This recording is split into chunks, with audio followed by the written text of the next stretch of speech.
Let's jump right into a profound and honestly kind of unsettling mystery about our own minds. Today, we're going to explore how the incredible biological supercomputers sitting inside our heads might literally be blinding us to the reality right in front of us. So, I want you to start by asking yourself a question.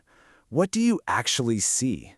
When you walk outside, when you look at a tree, or even when you're just looking at another person, are you truly seeing the physical world around you? Or are you merely perceiving a reflection of your own internal focus in that exact moment? It's a pretty wild thing to think about, right? To unpack this, let's look at a famous saying. People only see what they are prepared to see. Now, you'll usually see this credited to the 19th century philosopher Ralph Waldo Emerson. And while historical records show it's technically a paraphrase from his personal journals, misattributed or not, it absolutely nails the core of his Transcendentalist philosophy. The idea is that our inner spiritual state actually dictates how we experience the outside world. Which brings us to the big idea we're breaking down today, the looking paradox. This is the concept that our perception is entirely shaped by our mental readiness. The paradox here is that our own human biology acts like a massive, aggressive filter on our reality. Without intentional self-awareness, we remain completely blind to what is right in front of our faces simply because we aren't mentally prepared to process it. Act 1. The context. Let's dig into the historical roots of this mental model. Emerson had this fascinating foundational belief about human sight. He wrote, "Perception is a mirror, not a fact, and what I look on is my state of mind reflected outward." He argued that most adults barely even notice the sun, whereas kids, they truly feel it. You see, our view of the world isn't some objective video recording, it's a reflection of our internal attitude. Emerson's contemporary, Henry David Thoreau, gave us a beautiful metaphor for this. He asked, what if the outer door is open, but the inner door is shut? Think about that.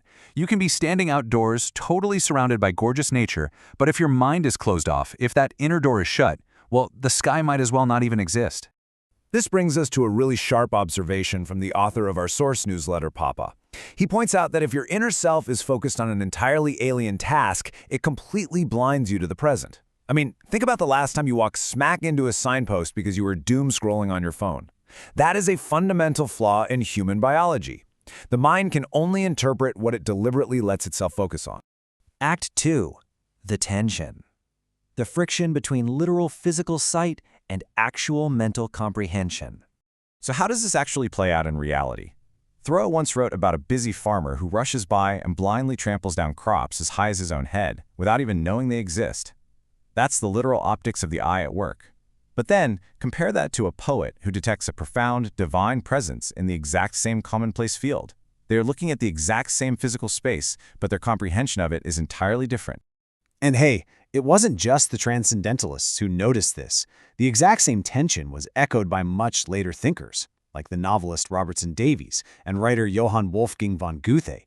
They both expressed variations of this phrase. The eye sees only what the mind is prepared to comprehend. This isn't just 19th century poetry, it's a deeply universal human flaw. Even the writer Anna Isnin popularized a quote pointing back to an ancient Talmudic reference. We do not see things as they are, we see them as we are. This cognitive bias is ancient, you guys. It's deeply embedded in our nature, and it crosses centuries, continents, and cultures. Act 3. Metaphors of the mind. Let's bring this into the modern day. To connect this directly to your daily life, consider Papa's insight of missing the forest for the trees. In our modern lives, we are constantly dealing with a rising tide of complexity.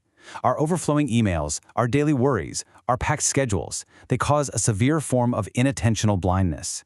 We get so hyper-focused on the tiny, stressful bark of a single tree that we completely lose sight of the magnificent forest we're standing right in the middle of. Here is exactly how this happens biologically.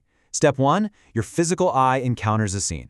Step 2, your brain aggressively filters that scene through whatever your current stressor happens to be. And step 3, you perceive only what matches your mental readiness. It's wild. You take a rich, chaotic, beautiful reality and instantly translate it into a dangerously narrowed experience. Synthesis, mastering the moment. Let's talk about how we fix this. So what is the solution here? First, practice metacognition. Actively think about how you are thinking. Second, maintain true humility in your perception. Metacognition and self-awareness, as well as the humility to know that you can be blinded from the result right in front of you, are a key skill to be better aware of the moment. This is a good lesson about the looking paradox. And finally, as Thoreau suggested, let objects naturally come to you rather than aggressively forcing your focus. Which leaves us with a final thought from Papa. The only antidote is for us to be hyper-aware of this tendency and vigilant to stay present in the moment. This is the ultimate lesson of the looking paradox. If perception really is a mirror, what is your mirror reflecting today? Are you rushing through the field, trampling the very things you're looking for?